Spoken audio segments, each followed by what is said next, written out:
Olá, hoje é o Dia Nacional do Livro Infantil. A data foi escolhida em homenagem a Monteiro Lobato. Ele nasceu no dia 18 de abril de 1882, há 137 anos. Quem não conhece a tagarela Emília, a boneca de pano feita pela tia Anastácia, amiga de Narizinho, ou a Cuca e o Saci, personagens do folclore brasileiro imortalizados nos livros de Monteiro Lobato. Essa obra riquíssima passa a domínio público e ganha muitas edições. Recebemos a escritora Marisa Lajolo, especialista em literatura infanto-juvenil, professora da Universidade Presbiteriana Mackenzie e da Unicamp, o pesquisador João Luiz Secantini, professor de literatura brasileira da Unesp e... Ah, se apareceu, né? Tava reinando por aí. Tava mesmo, isso mesmo. Se apresente, por favor. Euzinha, sou a Emília Marquesa de Rabicó, condessa de 3 estrelinhas, fada de pano, dadeira de nomes, inventadeira de ideias, catadora de saci e redatora-chefe do jornal O Grito do Pica-Pau Amarelo. E sou todinha feita de Marcelas, uma florzinha cor de ouro que se dá nos campos lá do meu sítio da vovó. Cheirinho Ótimo, de Emília, tá camomila. ótimo. Por enquanto, que eu tenho que acabar a apresentação aqui. Nós recebemos também Ricardo Silva dos Anjos, que veio colocar música em nossa conversa. Obrigada pela presença de todos aqui hoje. Vamos começar, então, por essa questão do domínio público. Começa, então, este ano, a obra de Lobato passa a domínio público, que significa que não pertence exclusivamente a seus descendentes. O que muda na prática? Bom, eu acho que muda favorecendo os leitores, porque o Lobato poderá ser editado por qualquer editora, ele poderá, e com isso você vai ter diferentes livros contando as histórias do Lobato. Você vai ter diferentes Emílias, você vai ter diferentes tia Anastácias, você vai ter diferentes Narizinhos, e com isso os leitores vão ter uma pluralidade de inspirações na leitura do Lobato, além da questão econômica, porque se você tem várias editoras lançando o livro, você vai ter diferentes preços para os livros do Monteiro Lobato, o que é ótimo para os leitores. De uma certa forma, é o sonho de todo apaixonado por Monteiro Lobato, seja como leitor, como pesquisador. Quer dizer, tem um Monteiro Lobato muito mais acessível, que pode ter muito mais caras, pode ser apropriado pelas editoras, cada uma com a sua identidade. Mas acho que a gente vai ter vários Lobatos, isso é bom para todo mundo. Um exemplo disso já está aqui, ó, Povoado de Livros. Todos esses aqui são lançamentos da FTD, da Companhia das Letras, no caso, Companhia das Letrinhas, né, voltado também ao público infantil. Emília, você gosta de ler? Euzinha, gosto muito. Eu acho batatal. Gosto muito de contar histórias. E as minhas preferidas são as de princesas e as de príncipe também. Inclusive a minha Narizinho, lá no Reino das Águas Claras, ela foi convidada para ir numa festa, num grande baile. E ela colocou um vestido maravilhoso. Parecia uma fada dos 7 mares. E sou também, sabe o quê? Eu sou escrevedora de memórias. E isso mesmo, já escrevi. Escreve mesmo? E o Visconde foi meu secretário. Mas não escrevi com papel qualquer, não. Eu escrevi com um papel da cor do céu, com todas as estrelinhas. Ai, que difícil cortar essa... Não tem ponto de corte, né, gente? Vai emendando uma coisa na outra. Essa é toda costurada. Agora, professora, passados 71 anos da morte de Lobato, qual que é a importância dessa obra para a literatura brasileira? Você começa, Secantini? O Monteiro Lobato é absolutamente fundador da nossa literatura num sentido simbólico, lógico que houve muitos outros antes dele, mas quando ele aparece com a sua obra, é sem dúvida uma obra revolucionária, que inova em muitos aspectos, seja na forma, na estrutura, seja nos temas que ele vai abordar, e sobretudo, o que a gente valoriza muito é uma nova concepção de infância, de criança que vem, né? A criança na literatura infantil brasileira, antes ela estava muito sujeita ao poder dos adultos, essa coisa toda, e com Lobato ela vem para primeiro plano, ela vai enfrentar o adulto de igual para igual, para não dizer de muitas outras coisas que a Marisa pode complementar, que dizem respeito ao diálogo que a obra do Lobato estabelece com toda uma tradição, desde a cultura brasileira e a cultura internacional, a literatura internacional, enfim, é uma obra de fôlego muito inovadora. Eu concordo plenamente, assino embaixo do que você está dizendo. E acho que esse último ponto em que você tocou, eu acho que a obra do Lobato, ela é Ela é uma fonte e, ao mesmo tempo, ela bebe na fonte de uma literatura universal infantil de desde sempre, desde os contos de fadas que ele reescreve. As fadas na obra dele têm comportamentos diferentes, as princesas tradicionais também. Então, eu acho que Lobato é efetivamente um modernizador da literatura infantil. E essa modernização dele passa por essa imagem de criança que ele monta nos seus livros, das quais eu acho que a Emília é o grande emblema. E a grande força dessa criança presente nos livros do Lobato, representadas talvez pela Emília, é a irreverência, não é? É a ideia de que de que a criança ela não é um objeto do adulto para exprimir. É o ser criança de fato, não é? É o ser criança de fato, que geralmente é ser travessa, é ser irreverente, é fazer o contrário do que querem que faça. E a Emília é dona de fazer isso o tempo inteiro. Muito bem, não é, Emília? Ao mesmo tempo, eu acho que o Lobato também produz uma renovação na literatura não infantil brasileira, não é? Que é uma coisa menos trabalhada do que a literatura infantil. Mas digamos que o Lobato traz um outro Brasil para a sua literatura não infantil, que também é muito importante e muito boa. Que Brasil é esse? É um Brasil que está em extinção na época em que ele escreve. É um Brasil rural, é um Brasil mais antigo, é um Brasil que está lutando com a urbanização da sociedade brasileira e todos os dramas decorrentes disso. E eu acho que o Lobato teve uma sensibilidade fantástica para captar esse momento de transição. E é uma coisa curiosa que o Lobato é um pouco o campeão do desagrado e o campeão da censura na literatura brasileira.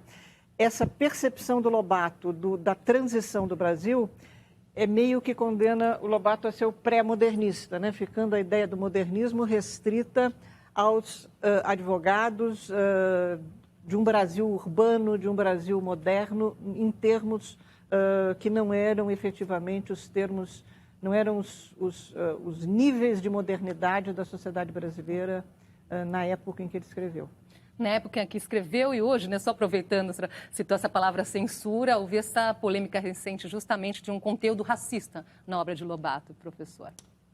Olha, toda vez que se tentar olhar para a obra do Lobato de uma única perspectiva, tem um empobrecimento muito grande. O Lobato ele não suporta isso, como a própria Marisa disse, quer dizer, ele aparece num momento de transição, que muitas coisas estão acontecendo na história, na cultura, não só brasileira como internacional, só dá para entender o Lobato como produto da contradição. Quer dizer, existem tensões muito vivas na obra dele, que não são só da obra dele, são da sociedade brasileira, são dos outros escritores. Talvez tudo isso apareça com muito mais força no Lobato, porque ele ficou em muitos outros, não ficaram na memória e não estão sendo lidos e a obra não esteja tão viva. Mas o racismo é uma das questões. Quer dizer, o Lobato ele veio de um século profundamente racista e quando começa a escrever num Brasil que ainda não encerrou esse capítulo, como não encerrou até hoje, e há representações que nunca são uma coisa só, não é? Há resquícios desse mundo com esses valores e há também muita coisa que já avança, não é? Que são representações muito afetivas. A própria Tia Anastácia talvez encarne como ninguém essa ambiguidade toda que às vezes querem restringir, quer dizer, Lobato era racista em relação a Tia Anastácia. Isso é muito pouco, né? Tia Anastácia é muito mais do que isso. A Emília está aí para dizer isso. Tem alguém que pode... Como assim? Que absurdo é esse quando ficam falando do meu padrinho Monteiro Lobato? Porque ele enxergava longe, como eu enxergo com os meus olhinhos de retrós, bem longe. E vou dizer mais, o meu padrinho gostava muito da Tia Anastácia, tanto é que me fez pelas mãos de fada dela. Não é isso? Além do que, ele gostava muito do quê? De jabuticabas. E as jabuticabas são o quê? São frutinhas de que cor? Pretinha. Isso mesmo. Então, se ele fosse esse tal desse negócio aí de racista, ele não comia jabuticabas. E a minha narizinho também. Muito bem. Agora, o livro que dá origem ao sítio do Pica-Pau Amarelo, Reinações de Narizinho, que ganhou aqui também mais uma nova edição, organizada pela professora Marisa Lajolo. O que tem nesse livro aqui de atemporal, professora, que ainda encanta crianças há tantas gerações? Olha, eu acho que esse livro é a matriz da fantasia que percorre toda a obra infantil do Monteiro Lobato, né? Mas ainda assim eu queria voltar um pouquinho à questão anterior, porque eu até fiz uma cola, porque eu tinha certeza que essa questão do racismo ia rolar nessa discussão. E queria reforçar um pouco o que o Secantini disse dos vários Monteiros e dos muitos Lobatos, né? Quer dizer, que em diferentes momentos da vida ele teve diferentes atitudes. Eu queria ler um pedacinho de uma carta dele de 1947 para um escritor chamado Vladimir Guimarães. Em 47 foi feita uma peça de teatro a partir da obra dele, que foi encenada na Bahia. Ele foi assistir a estreia da peça e, de volta da Bahia, ele diz o seguinte: e o candomblé da Bahia? Nunca uma festa me impressionou tanto. Ainda voltarei aí com mais tempo para estudar o candomblé. Por aqui vou ler tudo o que existe sobre o assunto. O candomblé da Bahia dá vontade da gente ser negro, bem preto.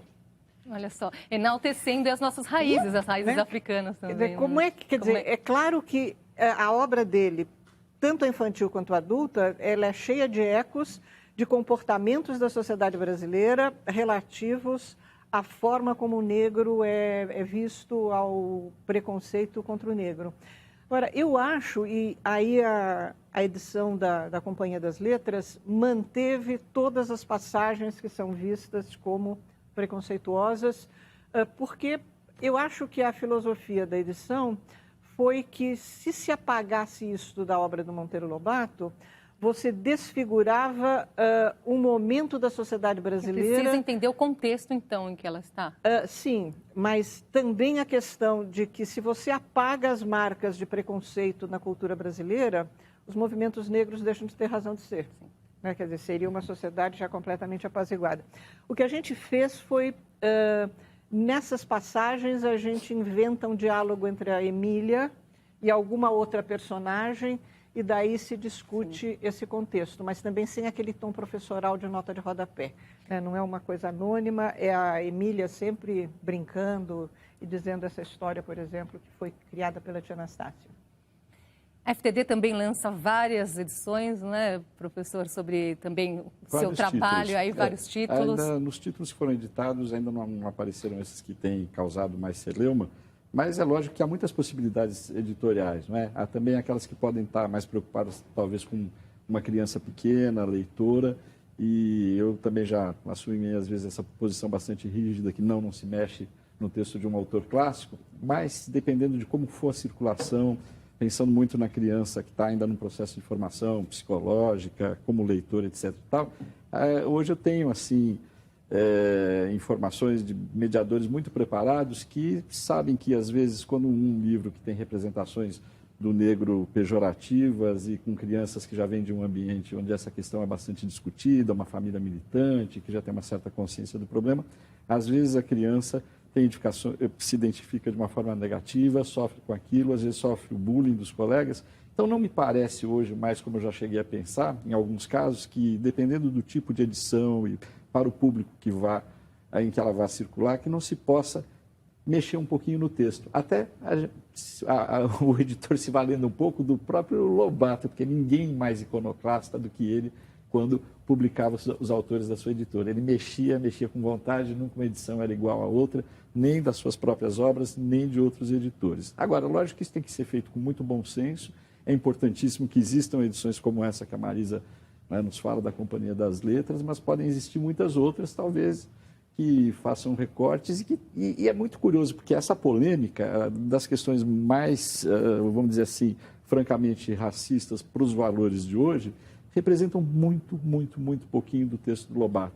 Né? Então, às vezes, você eliminando algumas poucas expressões e palavras e resguardando, lógico, notas explicativas para o mediador, para outras pessoas que se interessam pela edição, você poupa a criança numa situação de leitura compartilhada, socializada, coletiva, não ser, quer dizer, por que perder esse escritor maravilhoso em nome de 5 ou 6 palavrinhas? E tem mais novidades. A Turma da Mônica também se aventurou no sítio do Pica-Pau Amarelo. A editora Girassol convidou o Maurício de Souza para ilustrar Narizinho Arrebitado, o primeiro livro infantil de Monteiro Lobato. Anos atrás, ele recusou uma proposta semelhante e ele contou para a gente essa história. É que Monteiro Lobato foi tão importante como o autor dos primeiros livros que eu li, que achava que não estava preparado para isso. Era quase que mexer com algo sagrado.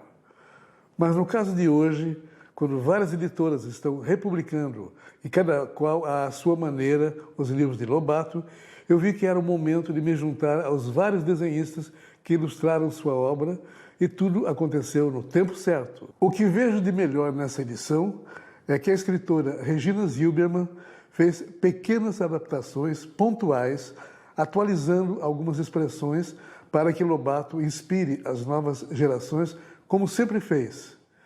Nesse mês de abril, comemoramos o aniversário de Monteiro Lobato e o Dia do Livro Infantil, quando lançaremos o livro O Sítio do Pica-Pau Amarelo, para fazer par com esse narizinho arrebitado. Esse daqui, olha. Abraço a todos, até mais. É esse daqui, ó. Agradeço muito, Maurício de Souza, por ter mandado esse vídeo pra gente. Você viu, Emília? Olha você aqui, ó. Na Linda. Turma da Mônica, não é? Isso mesmo. E a Emília foi criada, então, em 1920. Naquela época, as meninas ricas tinham bonecas de porcelana importadas, loiras de olhos claros. Já as meninas pobres tinham bonecas de pano feitas em casa. Você nasceu assim, não é, Emília? Isso, eu nasci de uma saia velha da tia Anastácia. E eu quero mesmo falar aqui com os meus botões algo que eu fiquei aqui pensando que o senhor disse. Porque o meu padrinho, ele era polêmico, e isso é muito bom. Porque assim, as pessoas aprendem a pensar. Não tem essa coisa de ficar com as ideias todas prontas. Quem pensa ideias tortas com a cabeça dos outros só vai encontrar piolho. Emília, preciso que você fique quieta um pouquinho agora, porque eu vou precisar aqui conversar outras coisas com os professores, outros assuntos, combinado? Então, Combinado. ó, pirlim pim pim. Ufa, sossegou, tagarela essa boneca, não é? Vamos aproveitar então para falar um pouquinho do aluno Monteiro Lobato. Aqui no livro Reinações de Monteiro Lobato, uma biografia da professora Marisa e da Lília Schwartz. Ele traz várias passagens na vida de Lobato. E agora uma história sobre Lobato, o aluno. Ele fez um exame para estudar aqui em uma escola de São Paulo e foi reprovado justamente em português. Então, ele escreveu uma carta para a mãe dele quando ele tinha 13 anos. Olha só o que ele diz na carta. Parece que vou morrer, principalmente vendo como a senhora, papai e seu Germano, que era o professor, vão ficar tristes. Só de me lembrar saem lágrimas dos olhos. Se alguém perguntar por mim, diga que não sabe, que morri. Quer dizer, ele ficou bem abalado com isso, mas reprovado justamente em português. Isso que chama a atenção, não é? Não foi o único. O Drummond também passou por Drummond apuros, também. O que depõe um pouco contra professores de português, nossa profissão, Eu né? sempre digo para os meus alunos, muito cuidado para você não ser o professor de português que vai criar problemas para um grande escritor no futuro, porque você vai entrar nas histórias da literatura de uma maneira meio canhestra. Era uma época em que o ensino de português era uma coisa muito diferente do que se faz hoje, não é? Eu acredito numa capacitação diferente do professor contemporâneo. E o Lobato, desde criança, desde jovem, ele implicava com a gramática, mesmo depois de adulto, depois de escritor, ele vivia mandando originais para um amigo dele, que era professor de português, pedindo para corrigir, para pôr os acentos, para pontuar. Ele dizia sempre que ele não sabia isso. Acho que essa reprovação marcou-o mais como resíduo, né, ao longo da vida, uma certa insegurança em saber satisfazer as exigências da gramática, e depois ele se vinga quando ele escreve Emília no País da Gramática, né? Que ele põe uma língua completamente policial. Mas tem um lado muito bom que também ele assume uma atitude muito iconoclasta, muito irreverente em relação à língua, né? Quer dizer, era alguma coisa para ser reinventada o tempo todo, ao ponto de quando ele é editor, ele se atrever a fazer uma coisa que para muitos seria uma heresia. Eu me lembro muito do episódio da Moreninha, né? Que ele resolve editar a Moreninha e reler alguma coisa que ele tinha lido lá na juventude, e ele fala, nossa, mas isso daqui está muito distante, né, do leitor de hoje. E ele copidesca, quer dizer, ele escreve a Moreninha numa linguagem um pouco mais facilitadora, que seria uma heresia, e ele, do ponto de vista cronológico temporal, ainda estava muito próximo, né, da Moreninha. Quem diria hoje, não é? Então, quer dizer, hoje mexer no Lobato, para o Lobato talvez não fosse um crime tão grande. Estou sentindo falta da Emília agora nessa conversa. Vamos ver se ela volta, então? Vamos chamá-la de volta aqui, não é? Pirlim pim pim. Opa, acordou. Tô aqui, pirlim pim pim. Aproveita então e chama o intervalo pra gente. Chamo sim. Euzinha, vou chamar todo mundo para depois do intervalo voltar. A gente volta já já. Não pisca.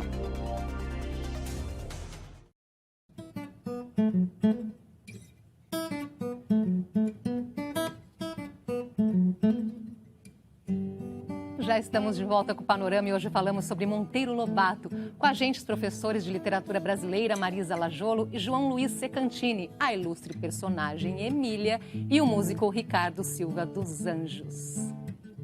Precisamos colocar aqui nessa conversa também que Monteiro Lobato traduziu, adaptou vários clássicos da literatura, não é? Robinson Crusoe, Poliana, Moby Dick, entre tantos outros. Em relação a essa relação do Monteiro Lobato com todo o universo da literatura estrangeira, tem essa faceta fantástica, né, que ele era um grande adaptador, tradutor e em geral, quando ele era tradutor, era mais adaptador, né, por essa a irreverência, assim, não ter esse compromisso de respeitar tanto o texto estrangeiro, mas eu acho que também faz com que a gente pense no Lobato muito como alguém plenamente inserido naquilo que hoje tanto se fala, né, num mundo globalizado, quer dizer, ele era um globalizado avant la lettre, tanto porque estava muito voltado para criar condições que o leitor brasileiro tivesse acesso a toda essa tradição literária estrangeira, como porque ele trazia para os seus livros, assim, para valer mesmo essas histórias todas.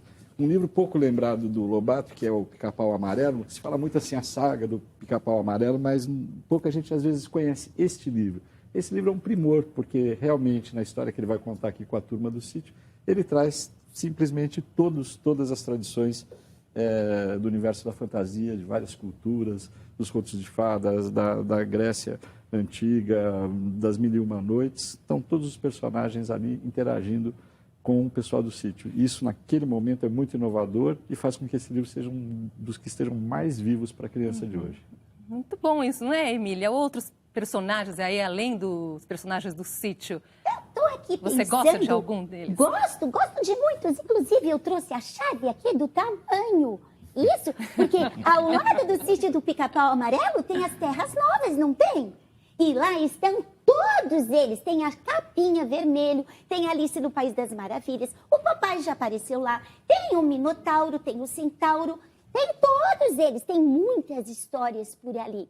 Mas eu gosto muito da chave e do tamanho, porque assim eu fiquei pequenininha naquela época, porque eu fui desligar a guerra. É um absurdo, as pessoas ficam brigando por tudo, sai fecha dos bons. E eu fui lá porque a vovó, ela estava muito triste. Então eu fui lá na casa das chaves, mas ao invés de eu desligar a chave da guerra, eu desliguei a chave do tamanho e fiquei pequenininha, do tamanho dos insetos. Se deixar, ela vai embora, não é? Quanta história. Tem algum outro personagem que vocês gostariam de chamar a atenção aqui?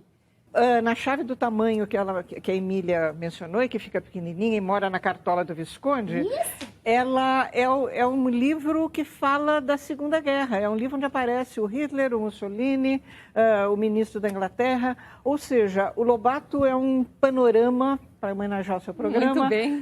É um panorama geral da história ocidental, desde sempre até o momento dele. E com posições, às vezes, muito de vanguarda, né? O pacifismo dele durante a Segunda Guerra, né? O começo em que Dona Benta está profundamente deprimida pelo fato da guerra estar acontecendo e levando uma imagem que é muito forte para o leitor infantil. Ela diz assim, pensar que as avós de Londres com seus netinhos estão sendo bombardeados e elas vendo seus netinhos morrerem. Então isso me deixa triste, tanto que a Emília vai fazer toda a grande estripulia, a malandragem dela, para trazer a paz, porque é alguma coisa que incomoda o Lobato. Você fala em escolher personagens, o Lobato é quase impossível para quem gosta muito de ler o Lobato. Mas vale a pena lembrar que sempre as personagens do Lobato, elas nunca são uma coisa só. E isso faz mesmo as mais, por exemplo, a Dona Benta, né, que poderia ser uma personagem, um clichê da vovozinha, que já aparecia na tradição da nossa literatura infantil. A Dona Benta é uma mulher muito moderna, contemporânea. Por exemplo, não ter a figura masculina, a figura paterna entre as personagens ali do sítio já é algo muito avançado e por aí vai. Cada uma das personagens que a gente for pegar tem várias facetas, nunca só boa, só má. Muito rico. É um universo muito rico. Riquíssimo. Né? E acho que a outra figura que atualmente é muito polêmica, mas que também tem essa dupla face, é a tia Anastácia. Há uma hora em que a tia Anastácia é chamada, junto com a dona Benta, como as pessoas mais sábias do mundo, para organizar a paz de um mundo que está em guerra. Quer dizer, há várias formas do Lobato lidar com essa questão da harmonia mundial. É muito doloroso você ver...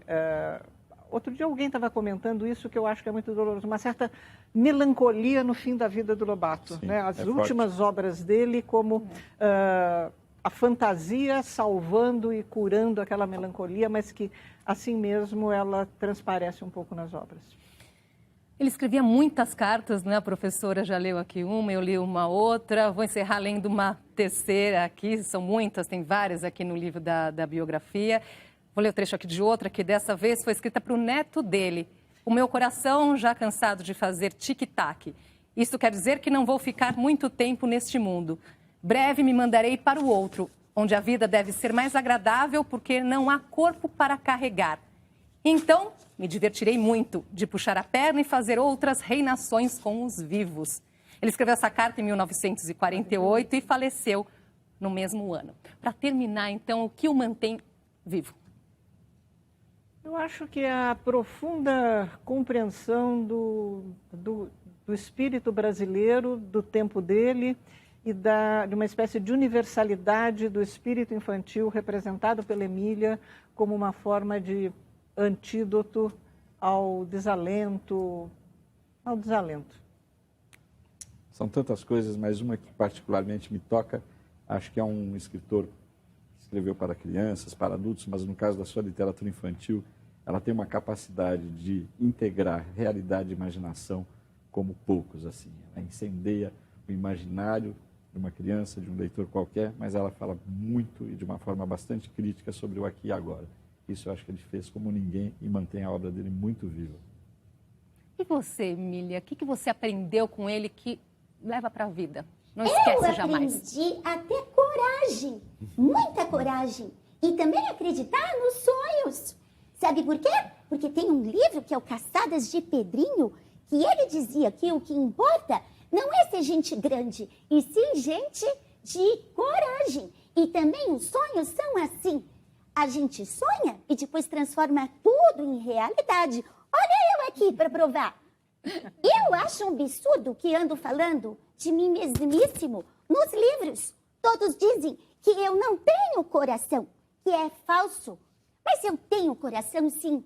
E não é de banana, não. Coisinhas à toa não me impressionam. Mas ele dói quando ele vê uma grande injustiça.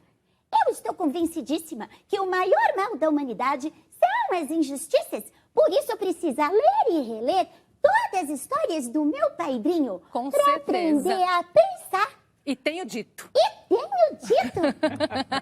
Eu agradeço muito a presença de vocês aqui hoje com a gente. Então, fica a dica aqui, todos esses livros, FTD, Editora Girassol, Companhia das Letras, pela Companhia das Letrinhas. Maravilhosos livros de Monteiro Lobato. Terminar então com música, Emília, que tal? Eu acho batatal. Então, vamos lá. Vem, Emília. O palco é seu. De uma caixa de costura, pano, linha e agulha, nasci uma menina valente, Emília, sou boneca gente. Nos primeiros momentos de vida, eu era toda desengonçada. Ficar em pé não podia, caía, não conseguia nada. Que absurdo! Emília, Emília, Emília, Emília, Emília, Emília, Emília, Emília, Emília, Emília, Emília, Emília. Mas a partir do momento que aprendi a andar, euzinha tomei uma pílula e tagarelei a falar. E tagarelei a falar. Eu sou feita de pano, mas penso como um ser humano. Sou esperta e atrevida, é uma maravilha.